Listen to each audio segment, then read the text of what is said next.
તો આગાહી હતી તે પ્રમાણે વરસાદની શરૂઆત થઈ ગઈ છે અને ગુજરાતના કેટલાક જિલ્લામાં થઈ રહ્યો છે વરસાદ। વિગતે તેની વાત કરી, પણ આવતીકાલે શું થવાનું છે, શું કહેવું છે હવામાન વિભાગનું, તેની પણ આપણે વાત કરીએ।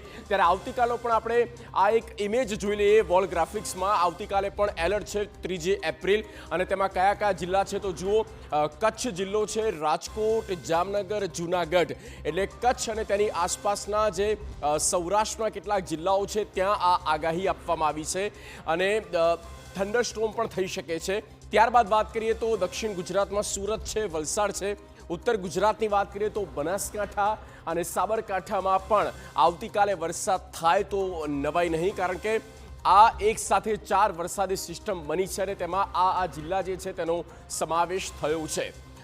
છૂટો છવાયો વરસાદ થઈ શકે છે અને ક્યાં કોઈ જગ્યા પર કરા પણ પડી શકે છે, તે પ્રકારની આગાહી આવતીકાલ માટે પણ હવામાન વિભાગ અને સાથે આગાહીકાર દ્વારા આપવામાં આવી છે।